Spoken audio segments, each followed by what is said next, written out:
Hello, everyone. You can see I am Thor tonight, old Thor, in the future Thor. I guess I'm old because my hammer's got a little rust on it. At least that's what I thought. But what happened, I fell asleep in front of the TV after supper, and the wife yelled at me to wake me up in time for the show. And I think I peed myself a little bit when I woke up. So that's what that was. Anyway, let's just start talking about. Let's get the commercialization out of here. I got to talk about the Paracon down in New Orleans. First, we'll talk about the group running the Paracon. We're going to go ahead and get voices from beyond. New Orleans Paranormal Society. Go ahead and throw the other picture up. This is their address and phone number, etc., etc. It's their information. If you want to go on a tour, they do not walk you in front of a haunted home and say, "This house is haunted," wave their arms in the air, and you walk on to the next building. No. They take you inside that building that's guaranteed haunted, put a piece of equipment in your hand, and you can watch people run equipment, or you can do it yourself, but they will put you in contact with a ghost. New Orleans is one of the most haunted cities in this country, and they in the French Quarter, which is where they do this, including the Andrew Jackson Hotel, a very haunted place, and the old slave quarters behind the voodoo shop that our boss lady, Adriana, will know very well during the Paracon. And like I said, call them if you're going up to New Orleans this spring or this summer. Don't go this summer. Go the spring and reserve yourself a tour with them. They will take you to Andrew Jackson. We'll be there for about an hour or so in the Andrew Jackson and behind the voodoo shop, among other places. You will be doing some serious ghost hunting.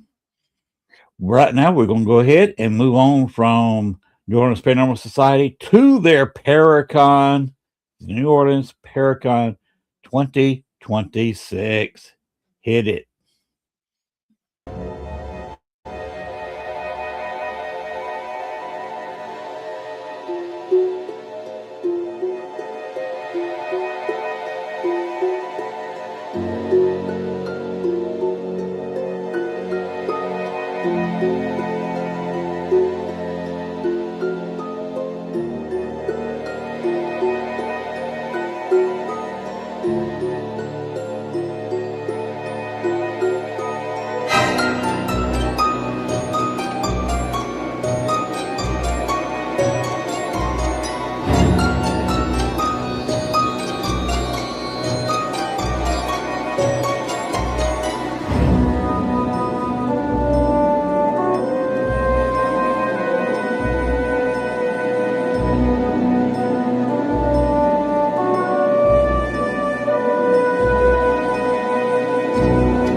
Book your packages now.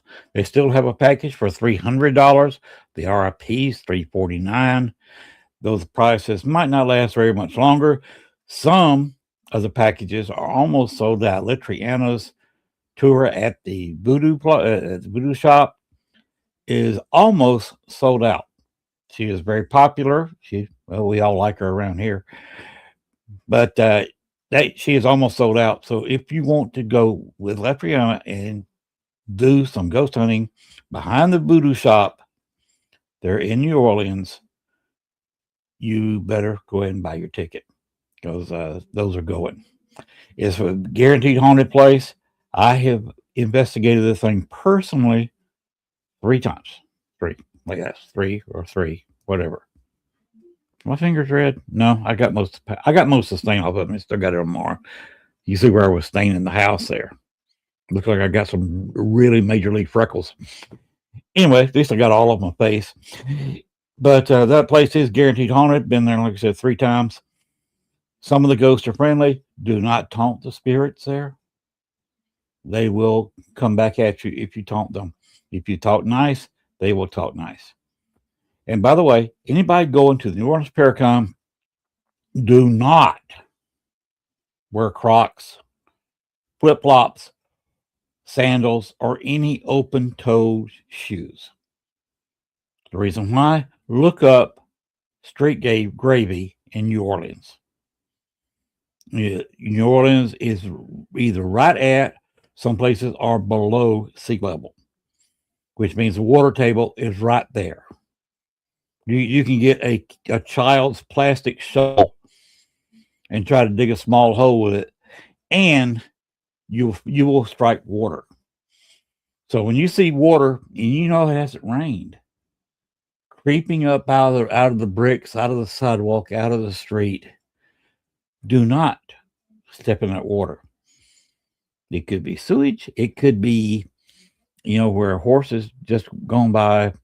Do not step in it. Do not wear open shoes. And try not to fall down because you don't want that stuff on your hands. Anyway, just a fast warning about anybody going to New Orleans.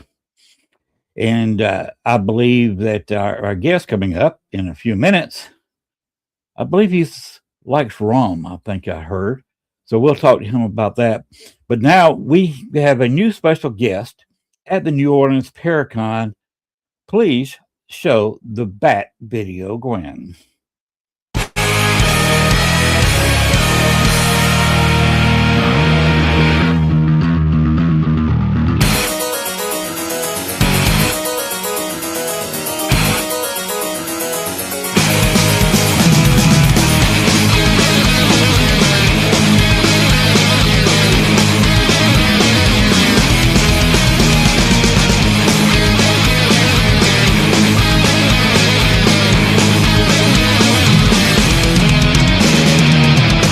夜明けが迫り来る招かさる感情真空の逆流に私は酔いしれた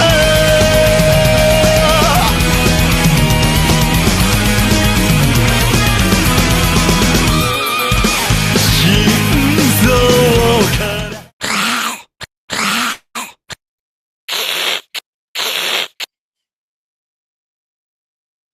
Yes, Father Sebastian, who does not do many Paracons, is going to be at the New Orleans Paracon. You can meet him if you want to. But like I said, this is going to be July 31st, August 1st and 2nd. Moon's out, fangs out. So beware. Beware the vampire. Have your crosses ready. We got some religious folks that will be at the con. And I say we sometimes. It's actually Chris and Jen's Paracon. But I'm the one that talked Chris into it. And Chris says all the hell he's going through is all my fault. So, yeah, I try to sell tickets to it. I will be podcasting the whole thing. Some of the guests will probably not want to be on live camera. So I won't be doing them specifically. But a lot of the tours, I will be podcasting live. At least the location, maybe not the star, maybe not too many of the people, but I will be podcasting the actual ghost hunting events at night. So this should be very, very interesting. But right now, we're going to talk about interesting. let's go ahead and roll my intro and get this party started finally and quit putting up with my BS. Go ahead and roll the intro.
All right, I'm here.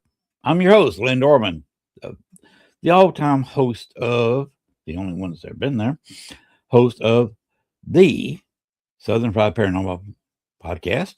Right now, we're going to bring out our special guest for this week, Kenny Biddle. Bring him on out. Hey there. How you doing, sir? I'm doing pretty good. How are you, sir? I'm doing okay. Excuse the long intro, but as I said, they're blaming me for the whole convention, so I got to kind of sell it. And Yeah, you may go ahead. Oh, I hear you. I understand. Yeah, you're doing the conference and you got to promote it, so I get it. That's it. And you may have seen in the intro. I told you earlier we were talking just before the show started that I live in Arkansas. But if you saw my intro, there's a lot of Chicago in there. I lived in Chicago for 14 and a half years. Oh, wow. Okay. I'm originally from actually Columbus, Georgia. Okay. But I lived in Chicago for 14 and a half years, and I've now lived in Arkansas for 10. Cool. Very cool. So why don't we you go ahead and tell people about yourself. What have you been doing? Well, I never stop running. I'm always busy. So I am for anyone that doesn't know, I'm the chief investigator for the Committee for Skeptical Inquiry. My full-time day job is investigating claims of the paranormal, which includes ghosts and demons and religious mysteries, monsters, UFOs, whatever. Anything that's fringe is up for grabs. And I use this opportunity to investigate and learn and teach the public. I try to educate through workshops and lectures and video series myself, the science behind a lot of these claims. And I'm not looking to prove or disprove. I'm looking for the truth. That's the goal of investigation. And that's my philosophy. You should go in neutral. You should really leave your beliefs at home and investigate the case, not try to prove one way or the other. So that's my philosophy, and I go in it, and it's fun. It's fun. I get to learn a lot. Like I said, this is my full-time job. So in addition to investigating locations, doing the field work, I do a lot of research, I do lectures, I do a lot of interviews, but I also take care of things behind the scenes. I work on several projects for our organization. We're a worldwide organization, so we have chapters all over the world that look to us and send us information. We also do a $500,000 paranormal challenge for anyone that claims to have some kind of supernatural abilities or superpowers. like telepathy or telekinesis or anything like that, and we test them under scientific conditions. And if they pass 2 tests, they can win $500,000. But so far, no one has done that. So that's a little bit about me. If you want to know more, feel free to ask. All right. Where can people reach you on the internet? You got a website? Pretty much anywhere. I mean, most of my work is on skepticalinquirer.org. So if you go there and you can just type in my name in the search bar and my authors page will come up. I have like 110 or so articles and videos up there now. I've done a Friday night show called the Skeptical Help Bar, which is an educational show. It's where people can ask questions, and we discuss we discuss paranormal topics through the eyes of skepticism, science, and critical thinking. And it's a fun place because we drink. As you mentioned, I do like rum. I am very partial to rum. So I do partake in it every Friday night, and we have fun. We have a great community. It's a lot of questions, a lot of answers, a lot of discussions, conversations, and it's a lot of fun. So if you just Google my name, Kenny Biddle, my work will come up. You'll find it. It's not hard. I'm pretty much everywhere. So, by the way, rum is a very popular drink in New Orleans. You ever been there? I have not yet. It's on my bucket list. I really, really want to get there, but I just haven't had time yet. You ought to try to come down July 31st. Maybe we'll see. We'll see how we have a big conference in June 11th to 14th is SciCon, which is our big science conference, and it's happening here in Buffalo, New York. Excuse me. And that's usually about a year and a half of planning. So once that's over, then we get a little break. But yeah, so that'll be over. Maybe we'll see. I don't know. Unfortunately I took some time where I went to Kansas. I went to Atchison, Kansas, and I investigated 2 places down there for a weekend with some other YouTubers, and I got backed up on my work. So I have about 25 projects on my whiteboard that wow. That's ones that are in various stages of completion. That's not even the ones that I want to get to. But yeah, 25 projects about, yeah, that was the last number. Wow. Yeah, that's article. That's on your desk. Yeah, it is. And each one is a big project. The videos that I put out, so I either write articles for Skeptical Inquirer magazine, or I produce videos for a series called Ghosts in the Machine. And that's also for my company, the Center for Inquiry, which is my parent company. And I'll tell you, like, an article doesn't take a day to write. An article for me is weeks of work. Videos, same thing, weeks easily. Oh, thank you, Christy. That's so nice of you. I appreciate that. But yeah, weeks and weeks. For example, one of the places that I went to in Kansas, that was February 5th. I was there, and I'm about halfway through the video right now. So we're talking about a month ago, and I'm still trying to get it finished and get it out. So a lot of work, and that's mostly because I'm very detail oriented. I want to make sure I get all the facts straight. I want to make sure that anything that I say, whether it's for or against claims that are out there, has documentation. I want to make sure I have some kind of records. I want to have newspaper articles or documents, census records or newspaper articles from the time. I want to have ownership papers. I want to have everything well referenced. So that's why it takes so long to get anything out. Christy, where are you, Christy? When you go US, I've got mates. Mates, are you from Australia?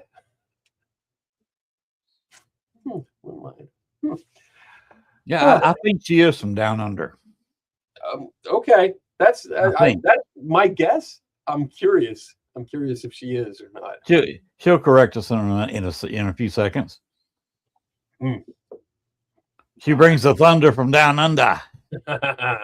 Yes, she is. Okay. I have two friends that I talk to quite often, and they are the only ones that call me mate. And Mhm. they also make fun of me because I say buddy all the time. I was like, "What's up, buddy?" You know, like you got a minute, buddy, something like that. And they laugh at me because they think it's funny, but they call me mate. So that's why.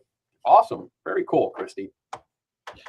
A couple of things I learned about the Australians several years ago. You don't want to get in a fight with them. You might want to think 3 or 4 times before you even arm wrestle the women. And no drinking contest with them. Just forget that. Yeah, yeah. Because they'll drink you under the table. I'd like to get over one of my bucket list items to get over to Australia and explore. I think that's outside of my bucket. I probably never get down there. I think it would be fun. It would be interesting, and the nice thing, what I really like about doing this kind of stuff, like streaming weekly, doing a weekly show, is that we've built a community. So every week we get together with about 100 people, and everyone watches. We have fun. Like I said, we drink during the show. People ask questions. We talk about it. And many of the shows, I offer them to come on. Like I'll put the link to join in the chat, and somebody can come on and ask a question face to face. And I think that's really great. But the ultimate, I don't know what you would call it. The ultimate like thrill is when I get to travel to a location and meet some of the people that watch the show.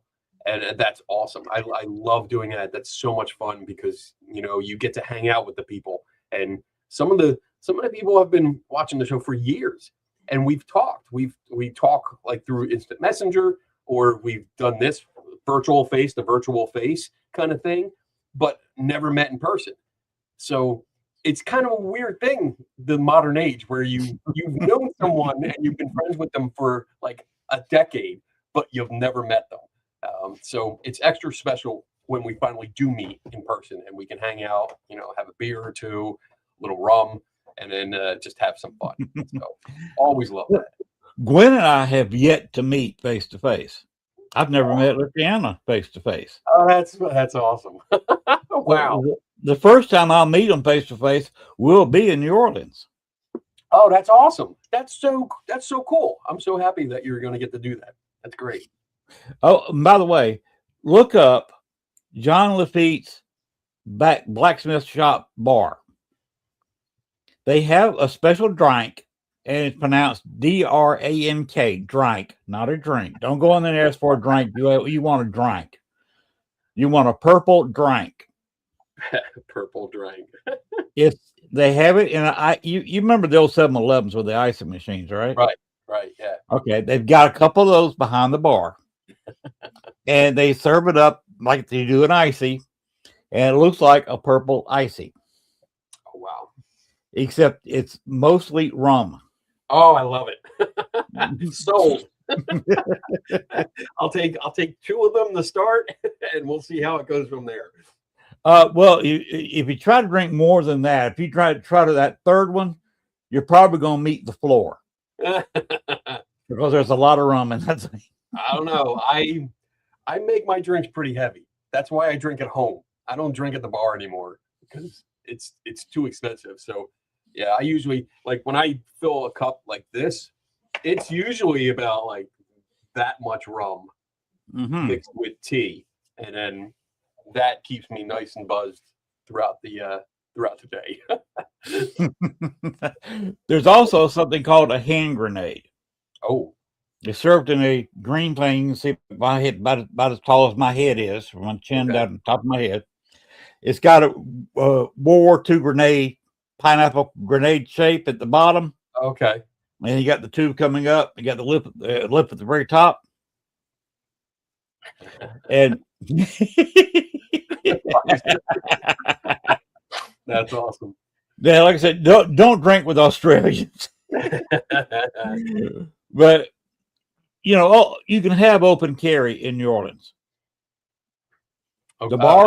The bars open up early in the morning, so you can go get your beignets and drink your coffee, and then about 9 o'clock you can walk over to the bar, and they usually have just a door opening up to the street during the day, and you don't have to go in the bar. You just walk up to the door, and they serve a very limited menu. But if you want a hand grenade, they'll have the advertisement there. You walk up, give me a hand grenade, and that's about 3/4 rum.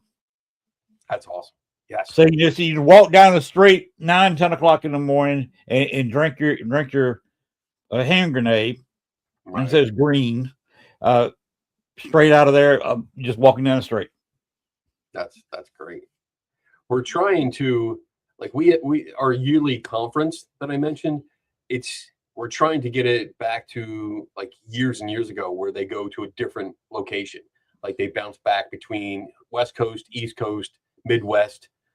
And one of the areas that they went to many, many, many years ago, long before me, was New Orleans. And we're trying to get that to happen within the next 2 or 3 years to go back there.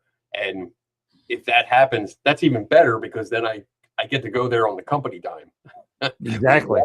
And you get a per diem, which all goes to drinks. There you go. Yeah. Let me ask you a question here about your background. What is all of this we're looking at behind you? Oh, that background. So this is my fortress of nerddom. I am a huge comic book fan. I love sci-fi and fantasy and a little bit of horror and stuff like that. So most of the stuff, I know, most of the stuff here is like on the back wall. That is mostly Superman and Star Wars. There's also a lot of mixed stuff like Ghostbusters. There's a little bit like if you grew up in the 80s like I did, they had the Superpowers collection, and the Justice Hall, or the Hall of Justice, is right there. Oh, wow.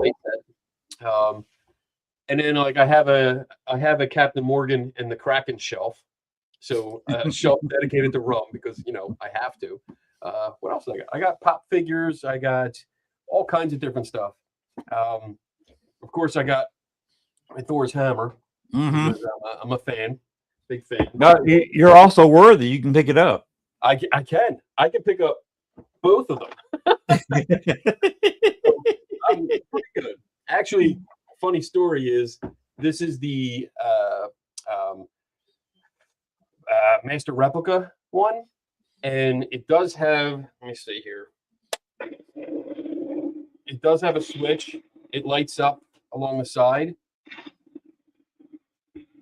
and then you're supposed to say, I am worthy, and let go of a button, and it glows. I can never get it to do it. My wife comes over and says it once, and it glows for her, like she all the time. So took this off now. There we go. So yeah, there's a lot of stuff back here. I've been collecting for the last like 30 years. And I'm very particular. I mean, like I'm surrounded by, I have a whole bunch of like Legos surrounding me up on my monitors. That was Wolverine, wasn't it? Yes, it was. I have the classic suit, and then I have Old Man Logan. Okay. So, and then I have like Deadpool. I have all the Avengers. I have the Justice League on the other side. But I love toys. I never really grew up, because I think you shouldn't have to if you don't want to. Being an adult, I can adult when I have to. When I need to, when I need to work on the house, when I need to pay the bills, when I need to go to work, when I need to school somebody in something, yeah, I can adult. But otherwise, I never grew up. I'm still a kid inside. I still feel like a kid. So I like to play with my toys. There you go. There you go. I even have lightsabers all over the place. There you go. So it's always funny too, because when I talk about this kind of stuff, it's usually in shows where people already have this impression, because it's like, oh, you're having a skeptic on, and they have this idea that skeptics are evil and cynical and just a-holes, like just they don't like me because I'm labeled a skeptic. But then they find out that I'm just a big kid, and I like to play. I can be serious, but I like to play, and I like to make sure when I work, I want to make sure I get the right information. And so I ask a lot of questions, and sometimes that comes off as confrontational. Sometimes it comes off as aggressive. It's not really. I'm asking questions because I want to know. And I think that's a big misconception with a lot of people when it comes to skeptics.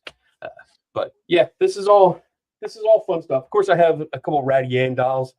I mean, I don't buy into the Annabelle thing, but I have a whole bunch of different variations, like that one. And then the little one here, but I have a whole bunch of these, the large size ones, the full size big ones, and all sizes. And they are the real ones. And I don't know if you know this, there's a certain way to tell if you actually have a real official Raggedy Ann and Andy doll. Raggedy Ann has the heart embroidered on her chest. So you actually have to look under the clothing, and if there's an embroidered heart, that's an official Raggedy Ann doll. If it doesn't have it, it's a knockoff. Okay, good to know. Yeah.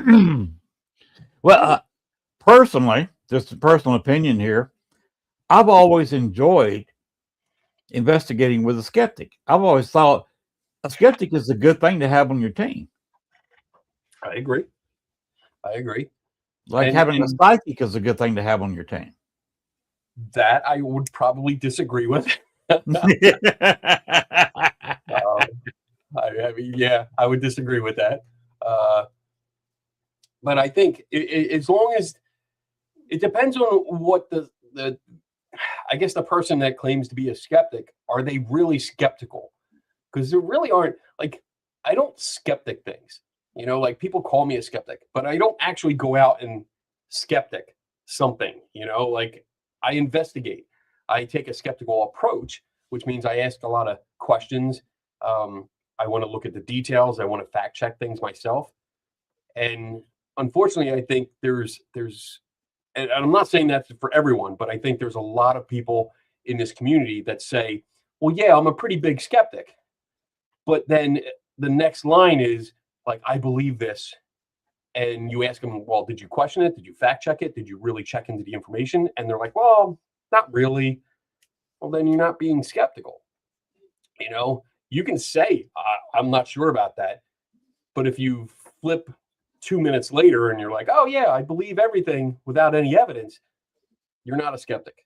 You're not being skeptical. You are just accepting things you're accepting things at face value. And I think that's always a problem. At least from my perspective, I like to fact check things. I like to make sure that if you give me information, and it's not because it's you giving me information, you can ask my wife. I question her all the time, like all the time. And that's dangerous. And that's dangerous. You don't question your wife. But she'll say something like, oh, I heard, this new medical treatment came out. I'm like, yeah, who'd you hear that from? And if she doesn't know the answer, she's like, oh, whatever. I don't know. I'm like, all right, so let's look it up. Let's look into it and see if it's legit, because a lot of these new medical treatments are not legit. And you got to be careful. From my point of view, I don't want people wasting their money on treatments that don't work when They could be spending that time getting treatments that do work and making their quality of life better. So that's a very serious issue with me. And I want to make sure that people understand it and they have their options. They know what to look for, what to watch out for. So there is a lot with that. And that's why I can appear somewhat aggressive. I say somewhat because I want to make it seem like I'm nicer than I am. But it can appear aggressive because I care about the public. I care about people making sure they get the best medicine, the best medical care, or that they're not taken in by con artists, that just want their money. Be careful with your money, especially nowadays. You know, like we're so tight. Everything's so expensive. You can't afford to waste money.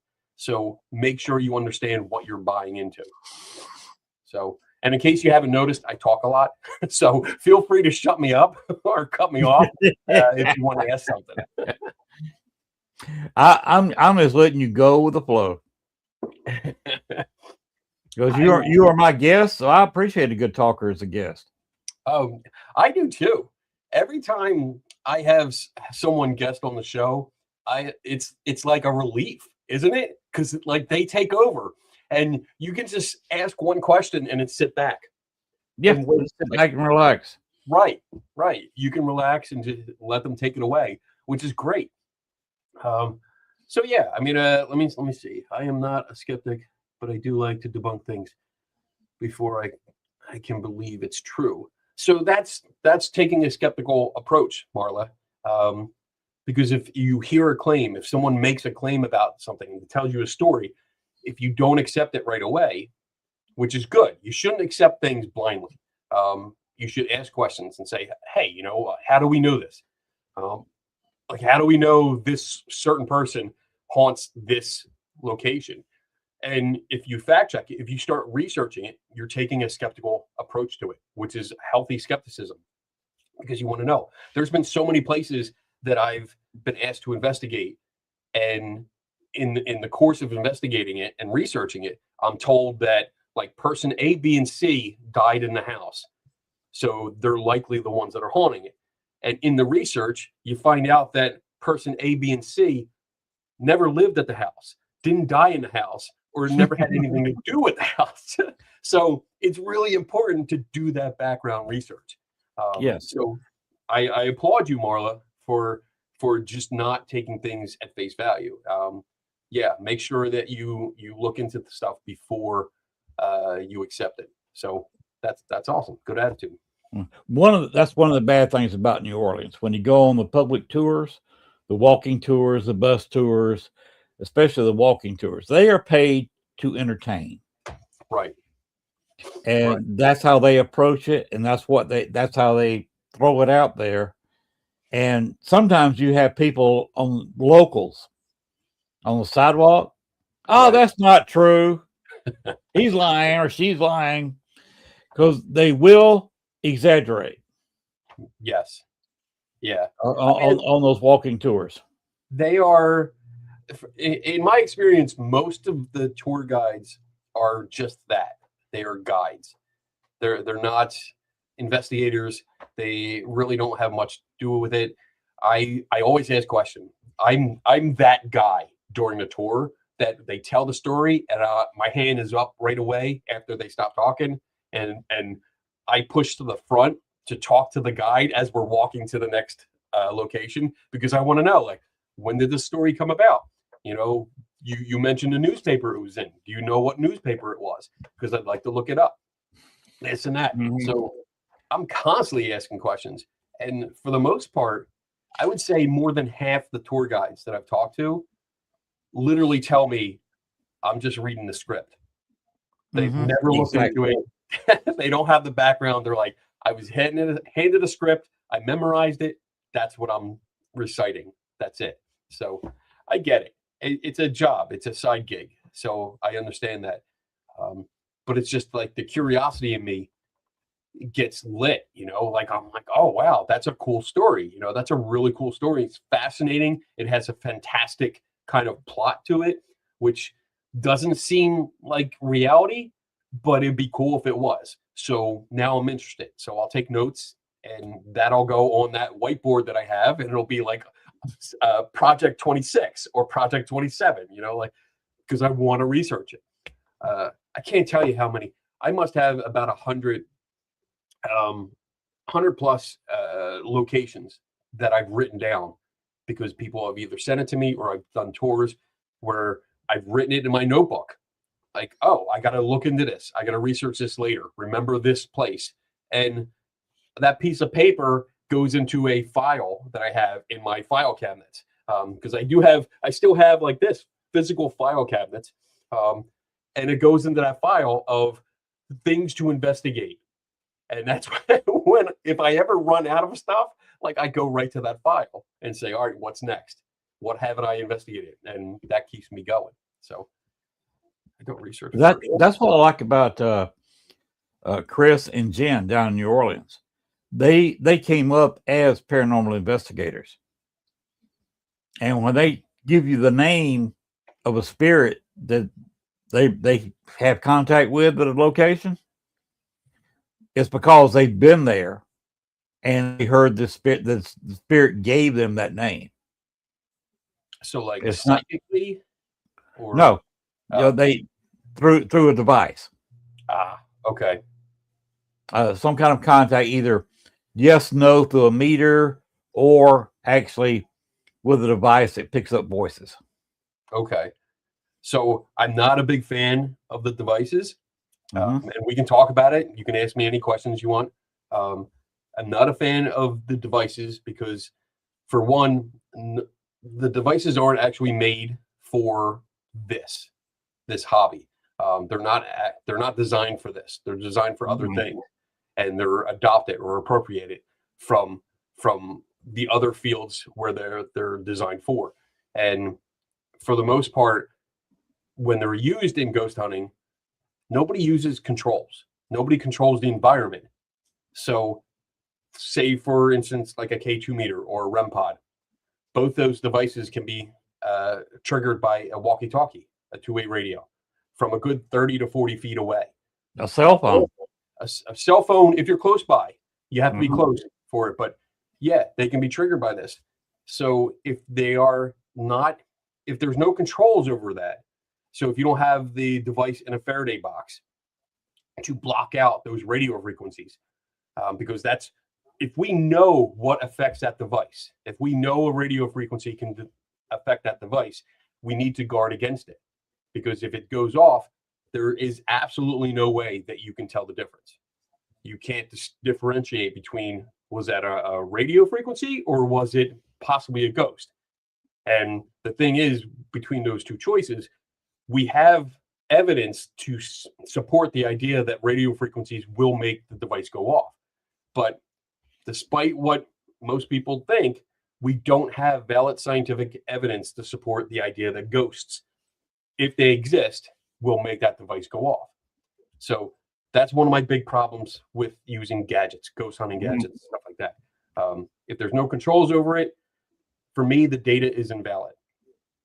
And I always encourage people, like, what can make that go off? Like, outside of what you think a ghost is, like, what can make that go off? Now, what are you doing to make sure that what can make it go off doesn't affect it? And I think we need to ask ourselves those questions more and more as they're using gadgets, because I think that will help the community grow. Because if you're getting better quality data coming in, maybe the more serious people, like the academics, will start looking at you a little bit more seriously. But if you're not, this is unfortunately, and I don't mean to insult anyone, but people will probably get insulted, and I don't mean it, but ghost hunting is pretty much a cookie cutter hobby. Everybody does pretty much the same thing they see on TV, and they don't think about the results. They don't think about the process. They don't think about, should I do this different? It's all the same thing. And I mean, I was a ghost hunter back in the 90s, and I don't see any change. There's been no progress since the mid 90s to now on how people ghost hunt. There's been no progress at all. And I think that's bad. That makes it stale. And it's hard to take it seriously. I mean, I still do, because people do claim that houses are haunted or mansions are haunted, and, you know, other people get possessed or demonic stuff. I still haven't seen a demon yet. Still waiting. But I go to these locations in order to investigate the claims. And for the most part, 90% or more, there's logical explanations for them. And for the rest of it, there's just not enough information. So I can't test something if I don't have all the information about what happened. Right. So, whew. But a couple of posts ago, Gwen, if you want to bring it back, Krista Ritchell said electricity in the air, power poles, etc. About 4 posts from the bottom. She is absolutely correct, because a K2 or a male, you get under power lines, especially high power lines, or if you're anywhere close to a transformer, will make make any a K2, a male, whatever, a tri-field, whatever you got, is going to pick up that transformer. So yeah, that's because, well, the mel meter is I mean, it's just an EMF meter and then a temperature device in one. It's just, it's a standard tool that they just combined. So EMF meters, either the one in the mel meter or the one in the K2, they are both single axis meters. So they only read on one axis at a time, and you have X, Y, and Z and they're only reading the magnetic field. Don't let the name fool you. Because they're called electromagnetic field meters, but they're not reading the electric field. It's not capable of doing that. It can only measure the magnetic field caused by power flow. Right. So yeah, when you have power flowing through the power lines, yes, it's going to pick it up. Same way as in your house wiring, same way in any of the electronic devices that you have. Old homes that have the original wiring can set off K2 and cause people. Yeah, in an older home, if the power is on, there's leakage.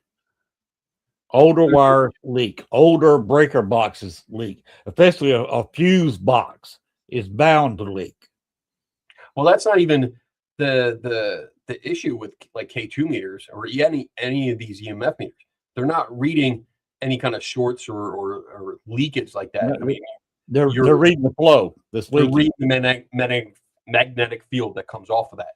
So yeah, it's still going to be in all the wiring, even new wiring.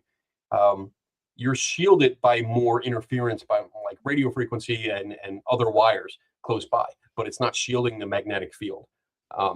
You're still going to get that. As for feeling stuff, I'm not sure exactly what that refers to, but it takes a lot.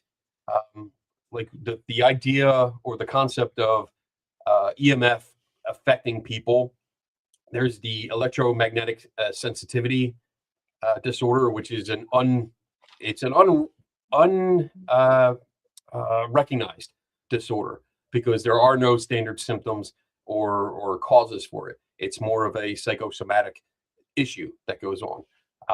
But for people feeling things or hallucinations and stuff, now we look at the work of Dr. Persinger when he was doing like the things with the God helmet. But that was specific power, that was specific cycles on specific frequencies that rotated into they had solenoids in a motorcycle helmet, and they would cycle them on and off in specific patterns at specific frequencies, which would induce hallucinations. So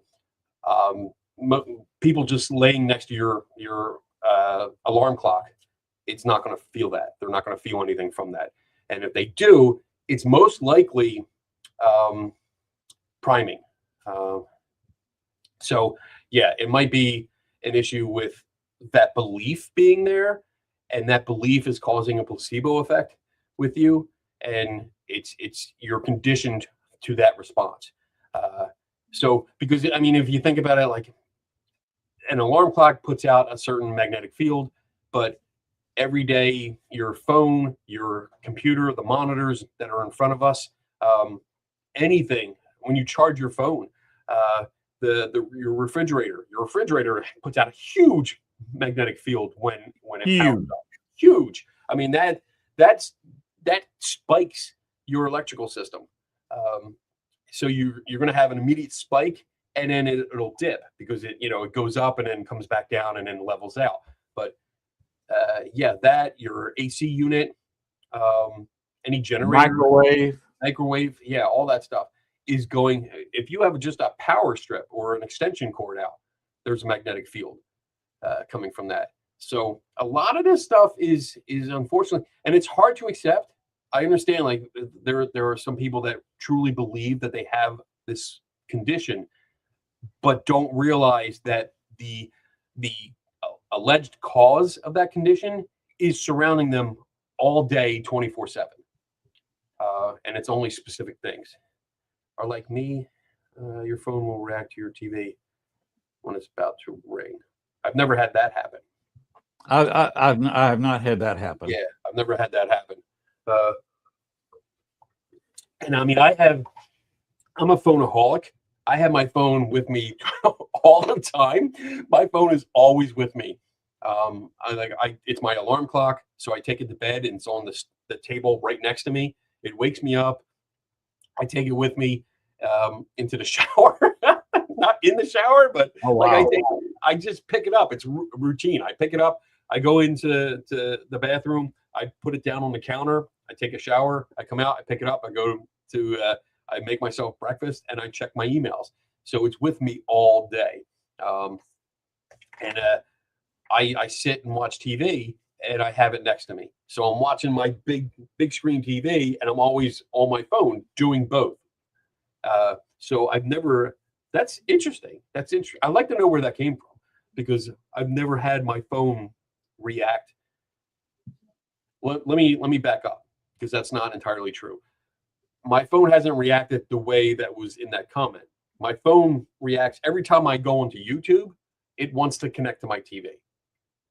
So it wants to cast whatever I'm watching on YouTube on my phone. It wants to cast that to my TV.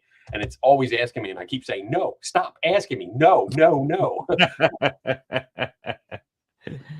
Well, I'm on my laptop, and I've got you look behind me. There's a desktop monitor right there. A desktop behind me. Got another laptop over here. So I use a pad too. Right. So I don't use my phone for much. I go out. You got to go to town once in a while. I never carry my phone with me. I make sure the wife has her phone in case we have a flat tire or a car wreck or whatever. Right. But most of the time, I do not have my phone with me. So I'm the opposite from you. It's hard to catch me with my phone. Okay. Now, when I'm in an investigation, of course, I don't get phone calls. So when somebody calls me, you're not going to get me usually. You just leave a message. I'll get back with you when I pick up the phone. Oh, I got a message. But during investigation, I'll either leave it in the, where the headquarters is, where we're set up most of the time, or I turn it off. Right. I mean, I do that too. When I go out with friends, I try to keep my phone away, because I'm enjoying my friends. I'm enjoying this time that we have together, because it's not often. I guess my phone has become more of a tool than a phone, because I rarely, if ever, call anyone. I really don't. But I use it for, like, when I go to investigations or any kind of location and I'm filming, I'm always filming on my phone. My phone is my camera, so I'm constantly filming.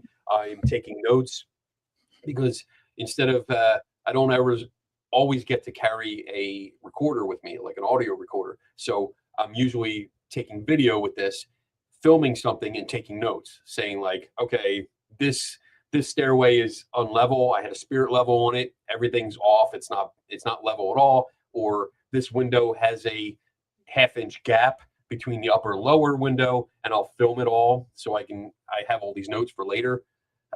When I'm doing any kind of commentary, I'm filming it with my phone. So it's more of a tool, because I even use it for, like, there's a vibration sensor on it. It uses the accelerometer inside the phone. And so I usually lay it on the floor, because you have, like, there's always a claim about, like, cat balls, which I'm going to give the disclaimer. I hate cat balls. I hate them. I absolutely hate them. I think it's just the most useless tool that has ever graced this community. I feel sorry for the cats. I knew you were going to go that way. But there's so many, like, those are cheap toys. Those are really cheap toys. And I did an article about that a couple years ago when they first entered the scene, because there were a lot of claims made when they were being sold, and I busted those claims. I actually contacted the manufacturer and talked to them, and they They straight up said, no, the person selling these with all these upgrades, lying, never happened. But they react to the very slightest vibration, and it's imperceptible to us. If we're sitting on the floor or at a table, you don't feel the kind of vibrations that this thing will react to. So you have a tool. It's an actual scientific tool. It's an app on here that measures vibrations like that, and it's a really good tool. I love it. It's let me see. I'm going to bring it up here for you so that you can see it. Let me see. Sensor, continue app. So, oh, wait. Cancel. So this app has an accelerometer, geomagnetic field, orientation, gyroscope, and it takes measurements constantly. So this is the one that I'm always using because it has a graph on it. So anytime, if I lay this on the floor that I suspect has vibrations going through it and it picks it up, you can see the graph change when I'm tapping it. Mm-hmm. Sure can. I'll try to let it stabilize a little bit, but even little taps, you can see little spikes going off, and it'll pick up the slightest vibrations and give you all the hard data. And that's what I need, to show like, hey, if you step on this floor down the end of the hallway, I can show you that at the other end of the hallway, it's picking it up. We can feel the vibrations. And I think that's the kind of investigation that investigators need to do, to be honest, because that's, I don't like assuming, there's too many times where people are like, well, that cat ball lit up down the other end of the hallway and there's no way it could pick me up down here. Or that doll that we set up standing against a wall, it fell over by itself. So there's no way the vibration from me could make that happen. And that's why I put that phone down and I put the sensor on and we record all the hard data. And I can show them like, look, there were spikes. This is exactly when it fell. Or this is exactly when that light lit up. It was vibrations. It was simple vibrations. Nothing supernatural. It was basic physics. So, yeah, again, I'm talking too much. I'm sorry. But one example we had today with 2 aftershocks, an earthquake in northwest Louisiana, 4.5. Today? Yes. Oh, shit. I was outside working, so I did not feel it. Okay. But I'd be willing to bet you that if you'd had a nice flat table sitting on the ground or sitting on your house and had a cat ball sitting there, it would have gone off. Oh, absolutely. I wouldn't have felt it, but the cat ball would have gone off. Yeah, I have a bunch of them. Like I said, when it first came out, I purchased them, and then I purchased the same product from the manufacturer instead of the ghost hunter that was selling it, because that was Cody Desmond's. He was selling them first to ghost hunters as a light activated vibration sphere, and he was selling them for like $12, but you could get them directly from the manufacturer for $3, and it was big difference. And it was the same thing. I mean, when I say it's the same thing, I found his purchase order from the company.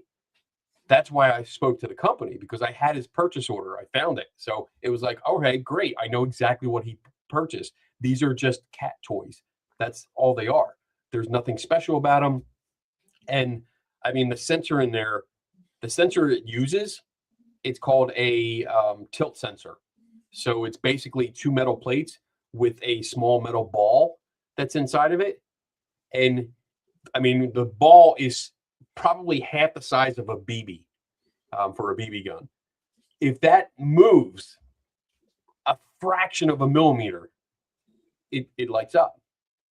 And the sensor itself, guess how much it costs to make? Pennies? 2 pennies, 2 cents to make. So this is not a highly advanced ghost No. hunting tool. It is a cheap toy that's Mhm. mass produced that can unfortunately easily fool anyone that believes that it communicates with ghosts. Right. And that's and again, I'm not trying to insult people. I'm pretty blunt with how I speak. I was born and raised in Philly, so I say what I think, and I don't mean to be mean. I just don't like when people waste their money. That's all. Right. I just want to try and save people money and time. So Well, let me ask you, put your skeptic hat on for a second. let me sit. All right, I'll put my Sith hood on. Okay. Go ahead. I'd like to tell you about 2 instances that I had using the same piece of equipment. Okay. 2 way different locations. One was south of Chicago. The other one was here in Arkansas, a little bit south of here. Okay. So miles apart. And I was hearing voices over this device. One, I heard a male voice, and it said, "She's wearing a blonde hat." And he was kind of laughing at the end of it. A girl came in and said, "What? She's what?" He said, "She's wearing a blonde hat."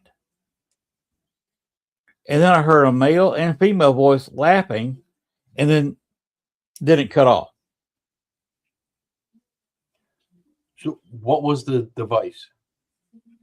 Echo Box. Echo Box. Echo Box. Mm-hmm. So all right. And there was only 3 people within a quarter of a mile, and we did not say that. This is a ghost app or a phone app.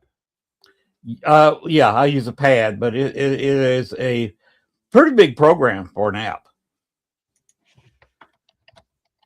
All right. So I mean, a big problem with apps because they're programmable.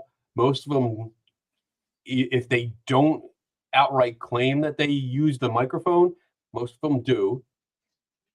And if they're playing voices, like what kind of word bank does it have? Like I'm looking it up right now just to make sure. Let me see.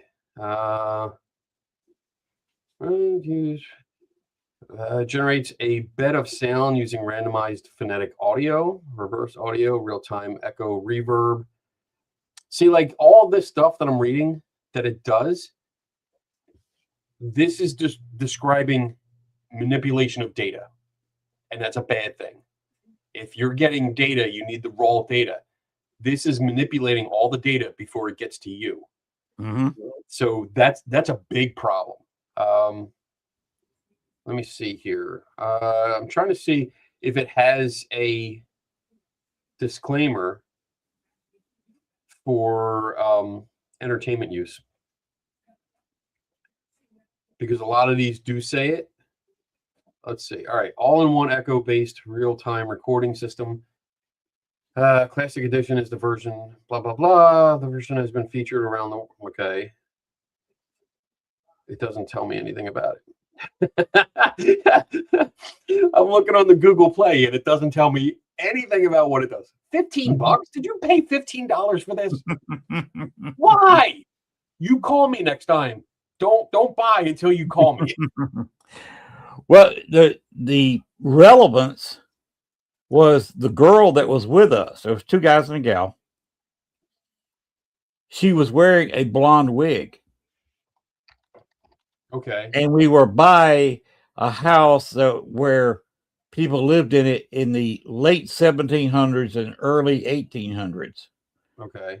And where that house was actually mid 1700s. Back then, there was the wig name, and you can correct me if I'm wrong here. The word wig was not in the English language yet. They called men and women wore powdered wigs. They called them hats. Wig. Let's see. Originate. And they were laughing at her long blonde wig. So the term wig originated around 1675. Mm-hmm. Per wig, derived from a French word. So, and what time frame are we talking about? 1700s in the United States. Well, in the future United States. So the term was in use. But was it in use in Europe? Was it popular It here? came from France. It originated in France. And so, how long did it take before it got here? Let's see, 1600s, 1670s. Well, the term is 17th century. Use covers originate in U.S. French word.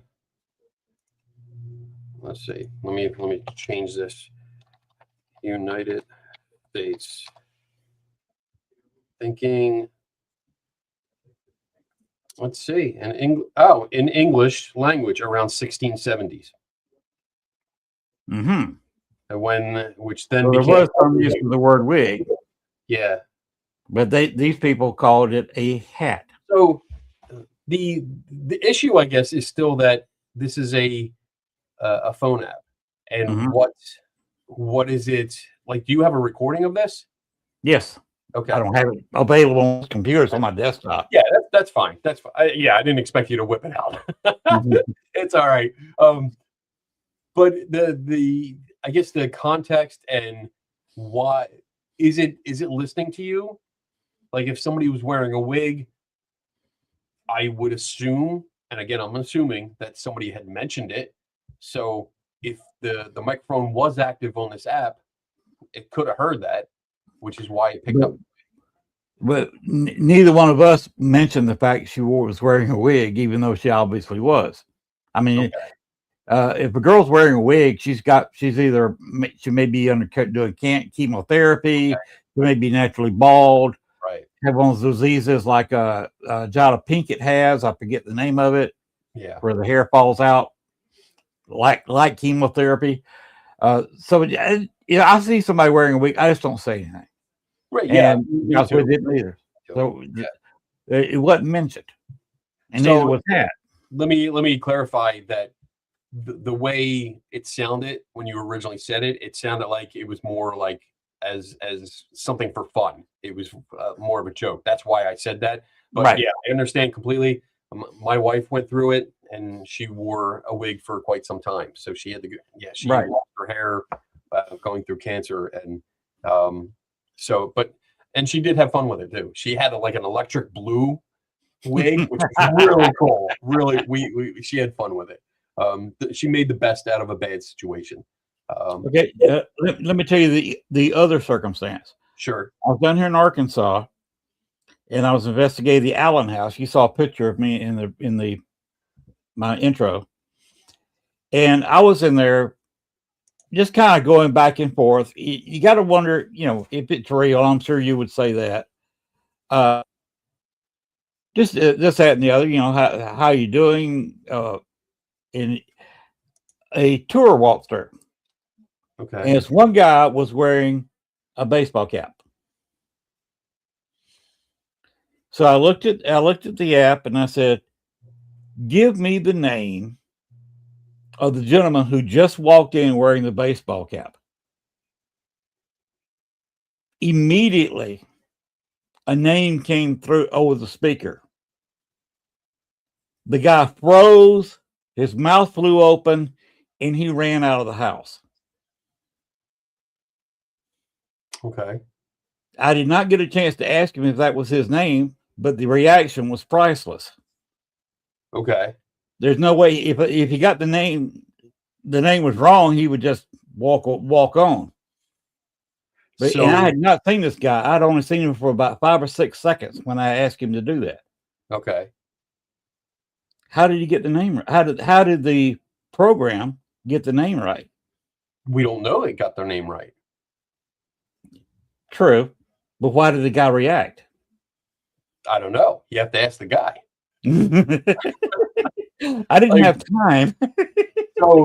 so I'm gonna quote one of my favorite TV shows, Reacher, and say, in an investigation, details matter. So we have to first understand that we don't know if the name was right. Second, we don't know why the guy reacted the way he did, because if he left, you didn't have time to do it. So there's not enough information. We don't have all the information to understand what's going on. Mhm. The third thing I would say would be, I would like to hear the full recording of that, because and I'm gonna describe, I'm gonna explain myself. I don't want you to get mad at me. All right. I can't take your word for it that you asked that question and it was answered immediately when that guy walked in. All right, because I don't know you. Right. We just met tonight. I don't know you. You seem like a nice person, but even Jeffrey Dahmer was a nice person to his neighbors. So I don't take anyone. Not that you're a serial killer or anything like that. It's just, my point is, I trust no one, and it's not because people are not trustworthy or people are mean. It's because people make mistakes. People misremember. So it could have seemed, the events of that night could have seemed very close together to you, and they may have been. I don't know, but they also may not have been, and that's why we need a full recording to listen to it and see, like, did it happen in that time frame or on that timeline? And that's why fact checking is so important, and double checking and making sure what people tell us is accurate. It's not that you're being dishonest. It's not that you're lying or purposely trying to mislead me. It's, I don't know if you're remembering it accurately, because again, I don't know you. I don't know. Right. I don't know how good your memory is, but you could be, but you might not be. So we have to verify that. And that goes for everything. I mean, again, I would do that to my own wife. I won't say that out loud to her, but I will do that. I cannot do that to my wife. My wife is a former power lifter, born and raised on the south side of Chicago. Yeah. I would be careful with what you say too. Let me tell you about one other incident. Well, Sure. actually, a couple that's all related. With using EchoBox, the guy who showed me the program, he would sit there, and it's kind of annoying, actually. He would hold up something. What color is this? And he would get the correct color. Okay. Immediately said to him, if it's yellow, if it's red. I was doing this kind of thing, and some people walked in, and okay, let me get, everybody wants to step in and do something. He said, pointed to his girlfriend and said, what color bra is she wearing? And this is south of Chicago in about this time of year. So she had about 3 or 4 layers on. There was no way I could see what color bra she's had on. No way I could guess. The other people with him had no idea, but he was in the room when she put it on, so he knew what color it was. We, within a few seconds, got the answer black. And she reacted. She said, that's right. He said, yeah, that's right. I watched you put it on. We had not mentioned the word black, so it was not repeating something it heard. Okay. But that was always freaky to me. What color shoes is that? Purple. Boy, whatever the color the object was, we would get that. See, like that kind of stuff, again, it goes back to, I'm not going to take your word for it. Right. And I'm so happy that you understand where I'm coming from, because it's so hard. Sometimes I have to explain that so much. So I appreciate that you understand where I'm coming from. So I just want to say that. But yeah, like, I can't take your word for it because I wasn't there. I wasn't present for it. I say that about photos all the time. People say, "Look at this photo I got. Is it real or is it fake?" I said, "I wasn't there when the photo was taken." Yeah, yeah.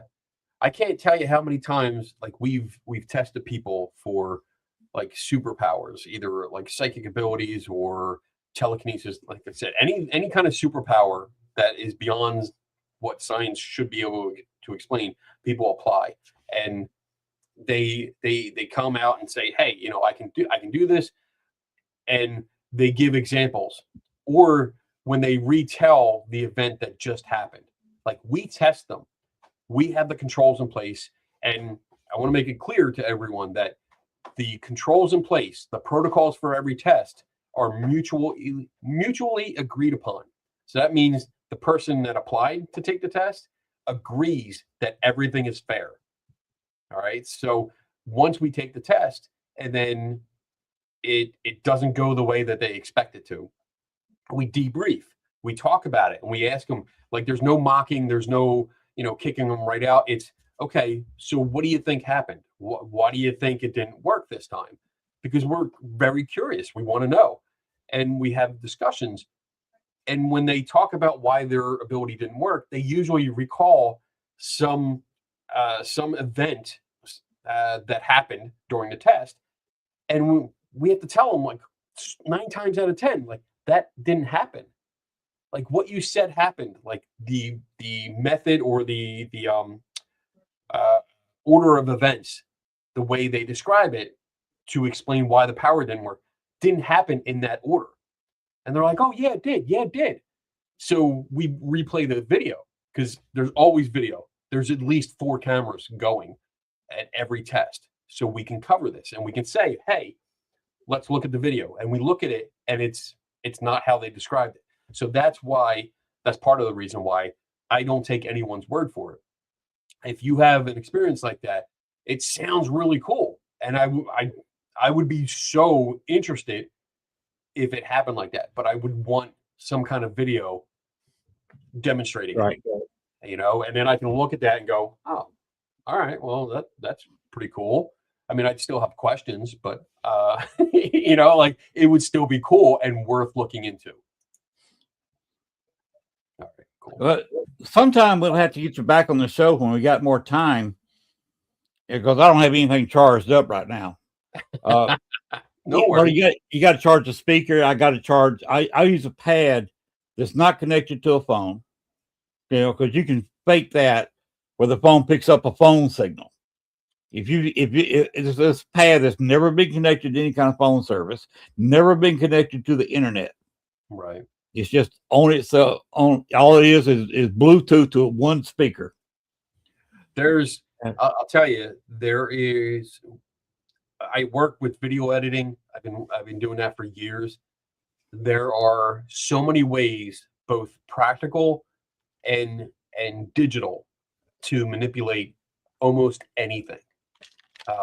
It's so many ways, and usually I work with a lot of magicians, and the concept of philosophy that I've learned from them is that every trick that you do, so every time I recreate something that I see, like somebody sends me a video and say, "Hey, this is paranormal," and I can recreate it under the same conditions, I always try to get at least 2 methods of recreating it under the same conditions, same method, sometimes practical and then a digital one, because I don't know what they're doing.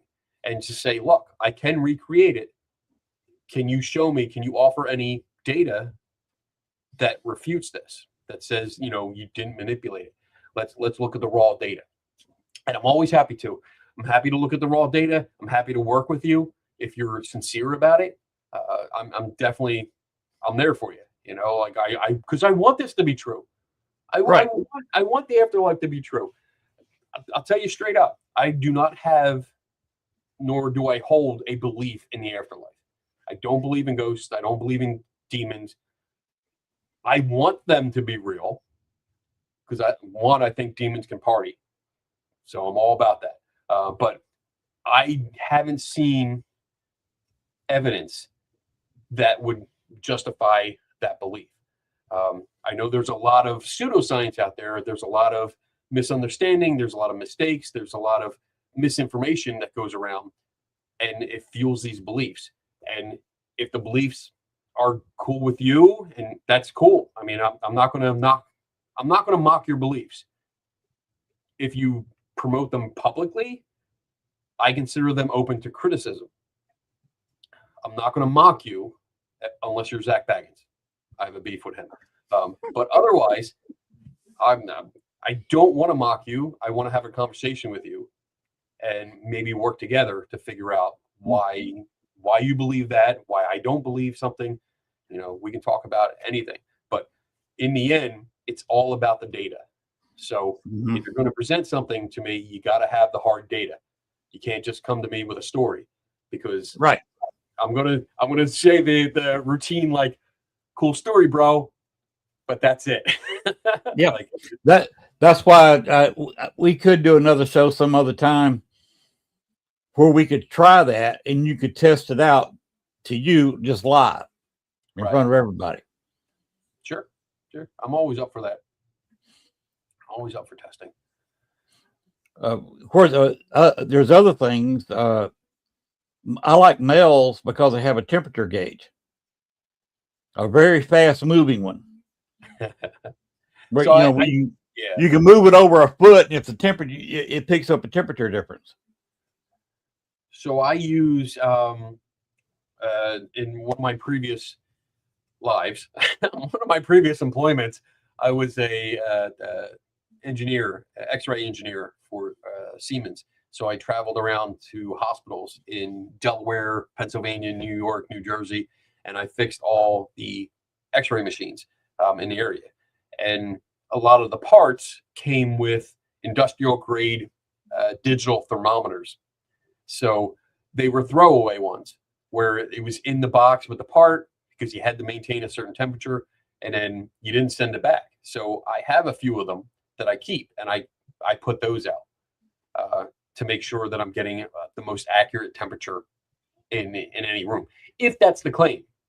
You know, like I don't really do it unless there's a claim about it, like a recent location. And tell me if I'm going over. I don't want to go over your time here. But Gwen will say something. I really don't have a set time, much to Gwen's chagrin. Okay, so one of the locations I just went to had this claim of around midnight on certain nights that the temperature would drop 15 degrees, like suddenly 15 degrees, so that all of a sudden you're seeing your breath frost up in front of you. And it didn't happen. I was disappointed. I was like, oh, this is gonna be fun. You know, but it didn't happen. But that's a claim. So I would take those. I had those temperature sensors with me and have them out. You know, let's see what happens, because I want to record that. That's hard data. But if there are no claims about it, I'll still have them in my bag, because I usually, especially if I drive anywhere, I pack everything, because I never know what I'm going to need. Exactly. So I keep it there, but I'll keep it in the bag in the car until it comes up and I need it. But yeah, like I try to use, I don't try to use apps so much. I mean, there's some apps that are put out by scientific organizations. So companies that actually produce scientific equipment, they produce apps that are accurate. They know how to use the internal sensors of the phone. So I'm good with that. I don't use, no offense, I don't use ghost apps because I don't trust them. But if I can get a independent device that's industrial grade, and it's from a science-based company, then yeah, I'm going to buy that. It's going to be probably 10 times as much money, but it's worth it, because I know this is the instrument that was designed for this specific purpose. It's been tested, it's been calibrated. I can send it back to get calibrated. So yeah, I'm going to use that instead of like a millimeter, because even though a millimeter so far it's been accurate with temperature, I'd rather get a good brand name scientific equipment than a millimeter. So yeah, that's just me though. Be truthful, a mail meter. I've not gotten that much response on a mail meter, except once I put it in a chair, and I got a little reading. Yeah, low. It bounced up to 4 point something, and would go down to 0, then bounce back, but it would only work in that chair. Right. And I immediately went to all the electricity in the room. I got 0 reading. Right. Everywhere, So I wonder, but in the chair. I wonder if there was something was cycling. If something cycles on and off and sends a spike through the system, it would increase the magnetic field, and the meter might pick it up. But again, that meter is a single axis meter, so Right. you could turn that 90 degrees, and it's possible that it won't pick up anything. I've had that where I put them up to light switches that are on. Mm-hmm. So power's flowing and it's pegged the meter, but you turn it 90 degrees, still have it right next to it, and it doesn't pick up anything. Exactly. So I use tri-fuel meters if I have to. Again, unless there's a reason to actually use it, I don't bring out a piece of equipment. But if there's a reason for it, then yeah. If somebody says, like, I always get a reading in this room, then I'll bring a tri-field meter with me, with a data logger, so that I can log everything. Because again, like, I expect people to provide data, so I expect the same thing from myself. I'm not just I don't want you to take my word for it, because that would be a double standard. And I'm not doing that. I'm going to provide all the data to you, so you can see for yourself. What do you think of ghost boxes? I hate them. Ghost boxes are radios. They are first and foremost, they are radios. They are designed to pick up terrestrial signals. So unless you put it in a Faraday box, again, so a Faraday box blocks AM/FM radio signals if it's well constructed. Like, I have one here, not here, it's in my office, but I have a Faraday box that I built 2x4 with, I think there's like 14 or 15 layers of steel mesh around it. And that effectively blocks AM and FM signals.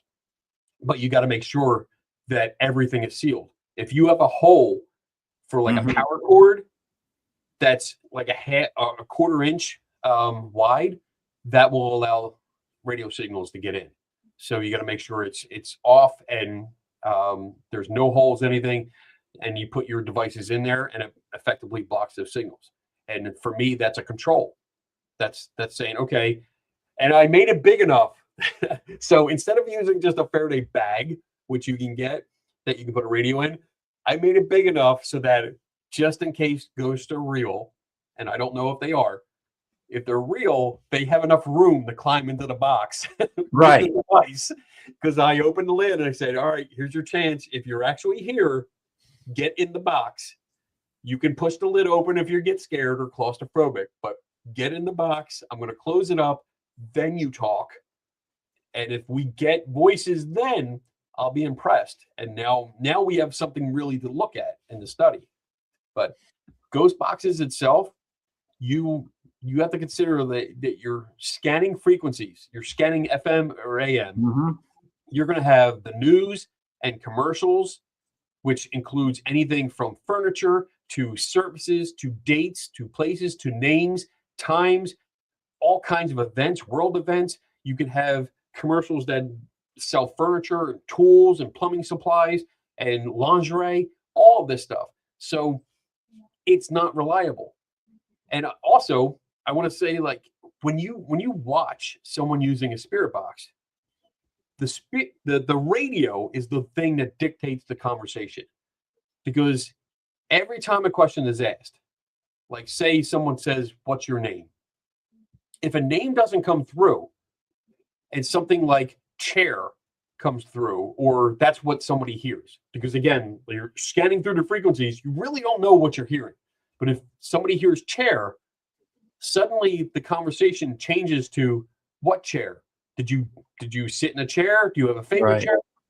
They didn't answer your question. So I don't understand why you're going away from that question. Another thing is that even if you don't ask questions, people will still pick up sounds because they're picking out what they hear, what they interpret.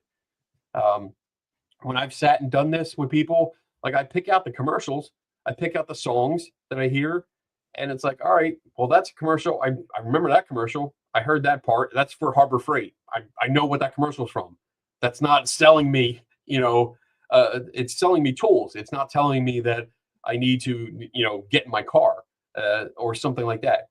We have to make sure that the conversation, if you're going to have a conversation with a radio, make sure it's a coherent conversation. You don't ask questions and then don't get a response to that. You get a response, you get some other thing that has nothing to do with your question, and you just continue the conversation. That's not how a conversation works. If I ask you a question like, hey, what's your name? Normally you would tell me your name, and then you'll ask me my name, and then we start asking questions and going back and forth. I don't say, hey, what's your name? And you say, blue chair. That's not a conversation. That doesn't happen. So I don't understand why it's okay with ghost hunters to accept that as communication when you wouldn't accept that in real life. So there's my rant. I have heard interesting things. Now, again, this is somebody else doing it. Okay. I kind of trust what he said, but he asked for we were investigating a Civil War site. Now, he knew the answer to the question he asked because he'd seen a presentation about the site, and the presenter who wrote a book about the location said the unit name to the group. But hours later, the investigator asked, what unit were you with? And the answer came over in the static of just a regular SP7. It gave the number of the unit that was the guard at the prison camp. Okay. So yeah, I don't know if that's true. I don't know. You don't know if it's true. Right. I don't know if that's what he actually heard. I don't know if he was influenced and primed for that. Because we have to remember, like the priming is something that's natural. Priming is something that happens anyway.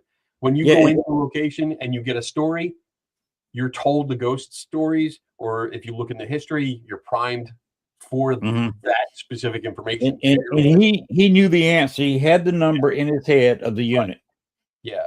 So he could have heard anything, and that's what he heard. That kind of stuff, like I try to encourage people that if they insist on using ghost boxes, which I really, really try my best to convince them not to use ghost boxes. But if they insist on using it, then I would suggest have a recording set up where you have a splitter going from the radio. Okay, so the splitter goes into the radio, into the speaker port, so that goes to a independent speaker, an outside speaker, but then the other part of that split goes to a recording device. And then you also have a microphone that also goes into that recording device so that you can record both the radio and the questions that you're asking in real time. And that gives us a good record of what's going on and when everything has happened. Because normally you don't. Maybe you get a recording that it's in the room, but it's echoey. And you don't really get good data because it's hard to understand what's going on. And then that leads people to put the text up on screen. And that's a bad thing because that's double priming, because not only are you primed for the stories, but now you're primed by the text that people put on screen of what you're supposed to hear. And I don't like that at all. But yeah, I always suggest try to record everything like that so that we have a real-time recording of it and we can listen back and really analyze it. So That's why I like to use camcorders. You can put, with a big camera, you get like Zach Bagans uses, you get so far back, and like I say, you get an echo involved because the microphone is so far away from the action. right. That's why I like a camcorder, because you can sit it right there. Get in their face. An ideal situation would be that everyone involved has a camera and microphone on them. So, like, even though it'd probably be weird looking or funny looking, I would like everyone to have a microphone and one of those cameras, like 2 cameras actually, a body cam, so you can see what they're seeing in front of them, and then a camera that's a head mounted one that looks at their face, because I want to see their reactions. I want to see what they're looking at. That would be great. I mean, it's not ideal because no one wants to wear that. I've done that. It's a pain in the ass. It's horrible. But the more data that you have, the more information you have, the better equipped you are to analyze the situation and understand what's going on and make a good conclusion. If you go in there and just walk out and all you really have is your story of like, hey, this went off, this blinked, this had an alarm, and we heard this and that. That's all you have is a story. And our memory sucks, as much as we think we remember things like a recorder, our memory sucks bad. We fill in the gaps. We fill in things with our biases and what we think should have happened rather than what did happen. And it's natural. I'm not saying it's malicious. It's just natural. And that's what we do. We try to offer information. Like if you are interviewing me, the tendency for me to give you the information I think you want is strong. Like you ask me a question, I want to give you an answer. And it's very hard if you don't have an answer. It's very hard to get accustomed to saying, I don't know, or admitting I don't know, because that looks like you're weak. You don't know what you're talking about. But in truth, telling you I don't know is one of the most honest things I can do, between us. Because if you ask me a question and I really don't know the answer, I'm not going to make shit up. So I don't know if I can curse. I'm sorry. We have a disclaimer we run on the bottom sometimes. Okay. All right, good. I'm not going to make things up just to. There it is. Oh. I made the disclaimer come up. Yay. I'm not going to make things up just to please you, just to make sure you get the answer that you want. I'm going to be honest with you and just say, I don't know. And I think that's what we all need to do when, in fact, we don't know the answer. So I think that was a long-winded answer to your question. But there you go. Well, you said what you were, kind of a skeptic. So I was kind of questioning that and asking where you sat, and you explained it fantastically, by the way. Thank you, sir. I appreciate that. And I'm not going to get mad or upset with you. You know how to tell when a Southerner, like me being a Georgian and Gwen being a South Carolinian, she's going to yell at me for that.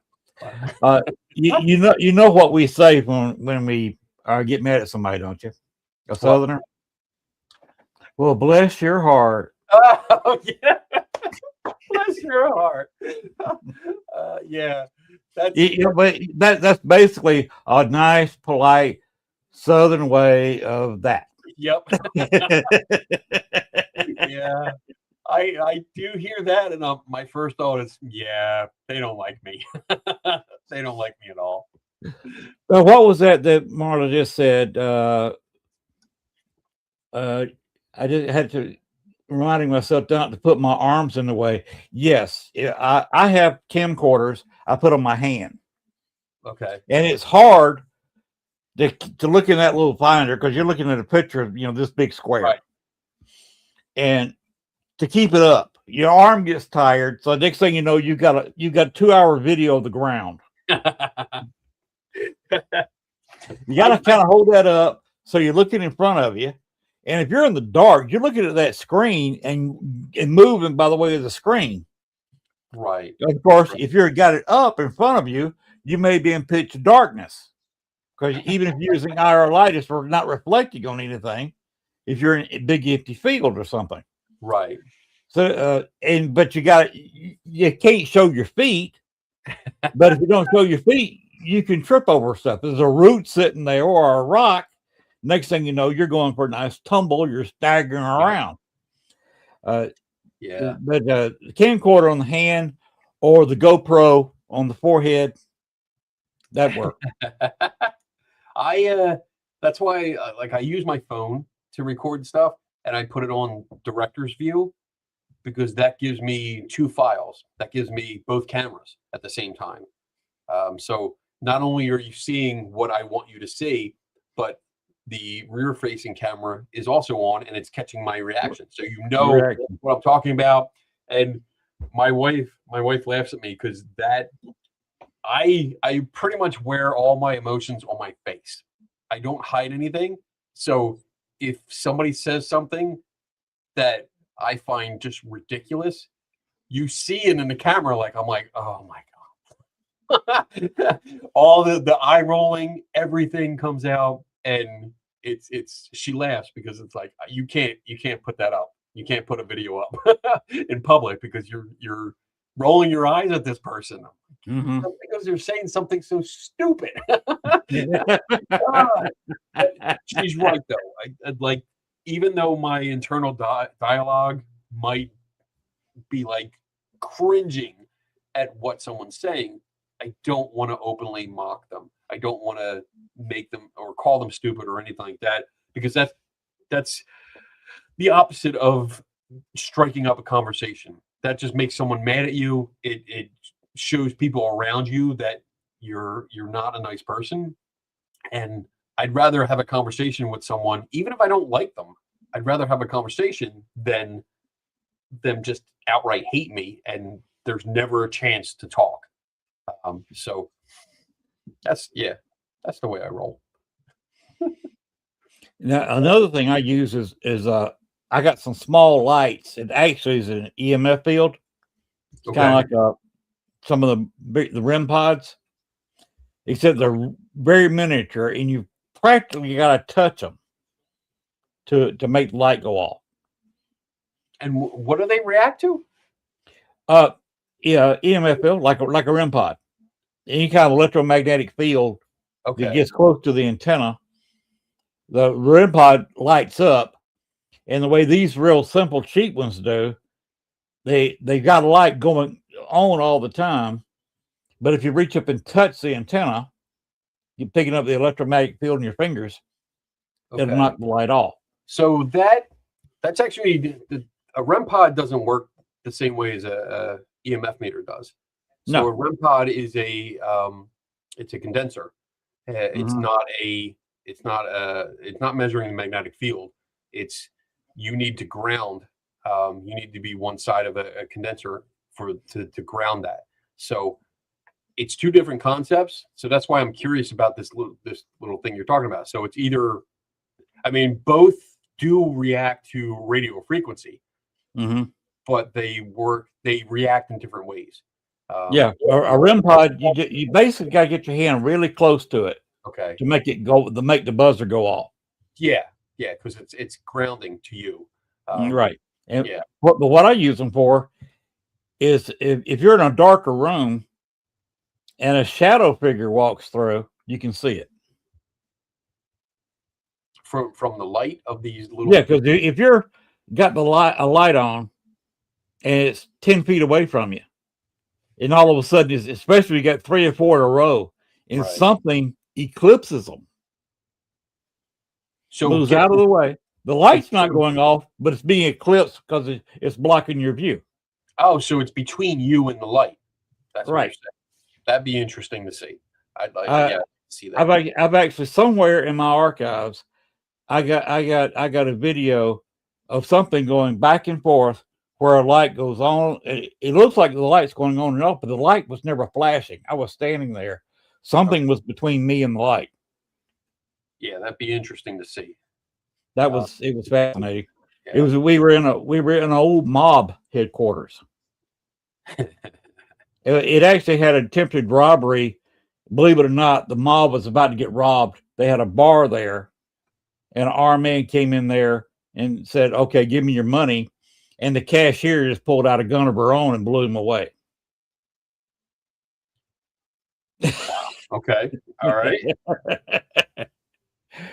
So I don't know if it was the guy who was attempting to rob the place or somebody else that had gotten killed there, or tortured there, or one of the people that were in the mob who used to run the place. Okay. All right. So we don't know who it was because they never said anything that we could hear anyway. Okay. Yeah, it'd be interesting to see all that stuff. I've had some interesting stuff. You just have to trust me on this. I trust nobody. Come on, Len. Exactly. But I've had some interesting stuff. I'm skeptical about photos I don't take. Even more skeptical about videos I don't take. Voices I'm not there. But when I was there and saw it, I've seen stuff that's weird. I can't explain it. Because I try to look at it when it's happening. How did this happen? Right. And when I draw, okay, that's a transformer, or that's a recorded voice, or that's just radio noise. That's some guy talking about selling Chevrolets over the ghost box. But I've heard things on the ghost box where they will almost immediately name a name or say something relevant to what you ask. Not that often, but often enough where I've seen it several times. I envy you because I've never had that experience. I've gone through. I've sat with various groups that have been gracious enough to let me tag along, and I've waited. And I don't think I've ever heard a response that was relevant to the question that was asked. And I want to put a disclaimer in there, or clarify that once in a while they'll ask a question, they'll ask another question, and then maybe another one. And by the fourth question, somebody hears something come over the radio that answered the first question, or they think answered the first question, and they're like, "See, look, it works." I'm like, that doesn't count. Like, that's not conversation to me. When I use the ghost box, I turn it up where it's scanning at the highest speed it'll go. Okay. So when you may hear the word chair or Chevy or car, whatever they're selling, cheese, whatever, but the words are so fast you don't hear the whole word before it goes to another channel. Because I'll set it where you hit 3 or 4 channels in a second, and that causes a problem in itself, because now you're hearing parts of words that form other words, and like, that's why that needs to be recorded. Actually, right. My big idea for this would be to have several radios. Like, go to a location, find all the local stations that come in relatively clear, and have a radio for every single one of them, and have them all going into one laptop, recording in real time, along with recording of the box that's cycling through all the stations. Because if somebody asks a question and they do believe that they got honest communication from an alleged spirit, we can look at that timestamp and go back and see, hey, let's check all the stations, what was being said. Maybe we might be able to find that word. We might be able to find that phrase that they heard and say, well, no, like, it was this. But if we can't, that makes it more interesting, because now it's like, all right, this didn't come up in that timestamp. We covered the 20 stations in this area. Nothing came up. Like, where did that come from? That would be interesting to me. But again, like, that is a scientific test. That's a way to document every single thing, to rule out just random stations. Because right now, every ghost box session is just someone listening to a cycling radio and that's it. There's absolutely no way that one can prove that a voice coming through was not a radio station, because that's exactly what it's designed to do. So that would be a good test. It's just, it would be expensive, and I don't know. You've got to get several people who have equipment, and I've tried to form a team here in Arkansas, and I've had two people say, I want minimum wage, or one guy said I want about $12.50 an hour to go ghost hunting with you. And I said, I am not paying you a penny to go ghost hunting with me. I'm sorry. Plus paying all the expenses. So, you know, so if we got to pay $50 to get into a location, he wants me to forward that. And no, I'm not. So I have no group down here. And on a tour, you can't organize stuff like that. People want an experience. Right. They don't want a real investigation like you're talking about. It could be done if you've got a team of about 7 or 8 people, and all of them got equipment. That you put different kinds of equipment that will work together in a room, then maybe you got something. Right. Yeah. Like something like what I described, that's going to take not just multiple radios and other equipment and stuff like that. It's going to take designing a program. It needs its own custom program that will take in all these inputs and make sure everything's time stamped and that you can search by time. There's a lot to it. There's really a lot to it. That's why I haven't gone into it, because it's time consuming. It would be really cool, but it's time consuming, and I don't have the time to devote to something like that. So yeah, I had a guest on 8-10 months ago. I was on another network. He had come up with an interesting thing. He runs it through a computer. Now, this thing he has is the size of a coffee table. So he has to do it in his basement, which he claims is haunted. Again, I've never talked face to face with this guy. I've never been in his basement. So, but he takes a ghost box. It goes into his device, filters out all the white noise, filters out the channels when it hits the channel, and then he claims to be able to go interactive with it, where you can ask questions and they give legitimate answers, and you can hear it clearly because, again, white noise and the radio noise has been eliminated. So basically, he's running it through a synthesizer. Well, you've seen these on spy shows where they eliminate the noise of a recording. That's basically what he's doing. I mean, so if you're taking out what they call white noise, that's the background static. Right. The noise between channels. And you take out the radio broadcasts, you have nothing. There's nothing. There's nothing there. So my first suspicion would be that whatever device he has is creating the noise, creating the sounds that he's doing, because you're eliminating the only 2 sources of sound coming out of the radio by doing that. So there's nothing. He has to introduce something else in order to create a sound. Right. That's what this program does. It's pretty sophisticated computer, I guess. Yeah. All that is inputted. It just eliminates it. Yeah, that's something that would require a closer look, because it sounds very sketchy.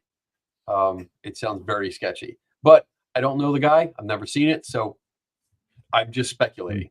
He can't reproduce it, and you can't sell it to anybody, because to build it, but it could cost him several $100s just to put it together, plus the hours he had to put it together. If you paid himself federal minimum wage, less than $8 an hour to build one of these things, he couldn't sell it for $2,000. Well, see, this is the kind of thing that should be written up and published.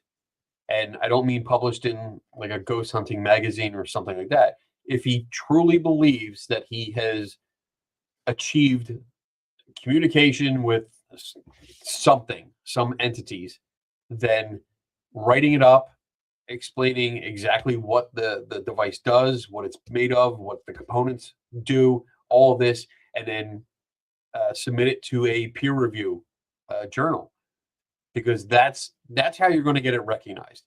If he just does it by like social media, that's why it seems sketchy. If you're doing science, if you're performing good, honest science, and you've achieved something so great, this is something that you would want to publish in a journal, because that's how it gets recognized. And then other teams out there will look at it and go, well, let's make this. And that's the point of scientific analysis and research and replication, is that you put that information out there, all of it. Like you can patent it if you want to, if he's afraid anyone's going to steal his design, but you patent it, but you put everything out there so that another independent team can say, we're going to build this, we're going to test it under the same conditions you described, and say, okay, we're going to see if it works. And that's where you find out if it does or doesn't. Uh-oh, we're going to get kicked out. No, I am not kicking you out. I'm just saying it's been almost 2 hours. And as much as I love you guys, I'm a little bit tired. Kicked out. That's a nice way of kicking us out. I appreciate that. But I will make y'all this offer. Kenny, you can come back and do this again. Well, like I said, I'd love to do it where we can maybe have my ghost box charged up, have my echo box charged up, and we can see if we got some kind of, and I've done this on the internet before, where it's responding to both of us. So you could sit there and have something off screen and say, what is this? Okay. I would even do one in here and you guys couldn't hear what it was saying. You know what I'm saying? Or what color is this? It could be, so I believe it's an R2D2 behind on your right shoulder, isn't it? Oh my God, my right shoulder. Oh, this left shoulder. You see that? Wait, no, the other way. Right there. What is that? CPO. CPO. C3PO. Yeah, that's a case. Yeah. That's an old school Star Wars case. Oh, I like that. Lee, you got to look at this case. Yeah, oh, there it is. All your figures would go in there. Wow. Hang on, Lee's coming to look. Hang on just a minute, Kenny. Okay. Will you open it back up for Lee? Sure, absolutely. Oh, So wow. The old one. Isn't that cool? This is 1983. I love, yeah, my husband would flip out. Yeah. I have. He would. Hey, I bought him some walkie-talkies for Christmas, and it was, who's it got? Darth Vader and the what's the white one? It's Darth Vader, and then it had the oh crap. What's dang it? You see, I'm tired. Darth Vader. One of the one of the white ones. One is black, one is white. One's Darth Vader, and one's the Stormtrooper. Yes, Stormtrooper. Thank you. Stormtrooper. That's it. I was like, what is wrong with my brain? Yeah, I bought him those for Christmas. But the test I'd like to do is get something like that, where you know what it is. It's sitting to your right or the left, or on a special table by itself, just out of camera range. And you don't even tell me what it is. You just say, point to it. What is that, and what color is it? Okay. And we can test this. That'd be fun. Yeah, I'm up for that. That'd be fun. And Gwen can come up and she can hold up a sign that got a U on it, a star or whatever. I can put something on here. I'll borrow something of Lee in those. I use mostly theirs. I know she'd think it was cool too, wouldn't you? If they did an experiment where everybody has like a ghost box or something, and like, see what we could. Yeah, she's saying yeah. We could do another show that could do this from 3 different locations. Yeah, That'd be fun. yeah, it'd be fun. I like that kind of stuff. So, So all right, cool. we'll have you back on the show Yeah, All right. absolutely. later on. Awesome. Yeah. Yeah. We can wrap it up because I know she's tired. You guys, I am sorry. I am. We had the show before. We had Kevin. How do you say it? Oti? Adi. Odi, and that was kind of we do our haunted sister diaries every once in a while. So it's not an every week thing. So. That's cool. I get it. I understand, and it's late. It is, but you know what? I gave you 2 hours, Len, and I love Len. It was fun. I know. It was. I was sitting here listening, but a little tired. So if you don't mind wrapping it up in the next 5 minutes or so, that'd be awesome. Okay. We can wrap it up in 5 minutes. Yep. Kenny, have you got anything else you want to say? And please tell people where they can find you again. So you can find me at skepticalinquirer.org. That is my author's page. So pretty much all my work is on there. You can also find me every Friday night at 8 p.m. Eastern time on YouTube and Facebook. You just look up Kenny Biddle. And I do a show called The Skeptical Help Bar. It's 2 hours live, and it's usually open to questions and discussions and stuff like that. It's a fun time. We have a lot of fun. Where can we see that? That is on either YouTube under Kenny Biddle, just my name, Kenny Biddle on YouTube, or Facebook under I am Kenny Biddle. That's my public page. So you can look it up, watch it, interact with everyone. I do lectures and stuff like that. Real quick, I'll be in Toledo, Ohio on April 18th.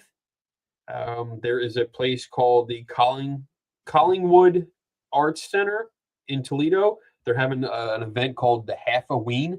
So it's like a oddities fair, which I love oddity stuff. I am a huge fan.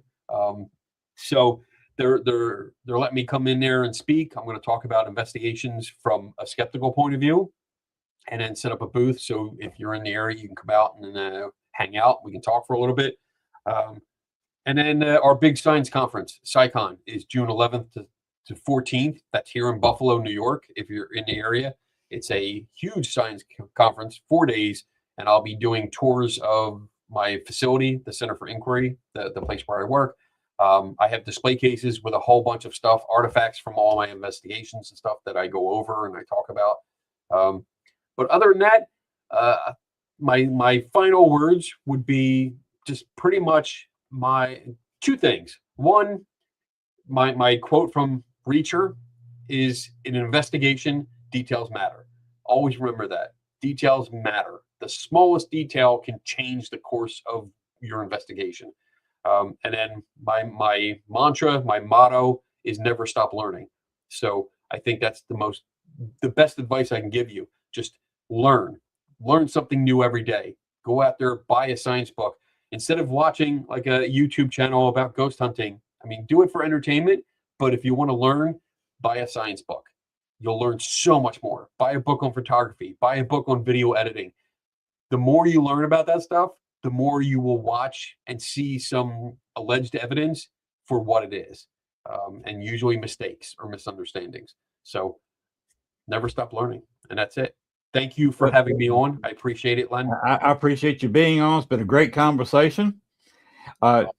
You're talking about that. I'm learning a lot about carpentry right now. A friend of mine and I just added a room onto my house and resided the front of the house.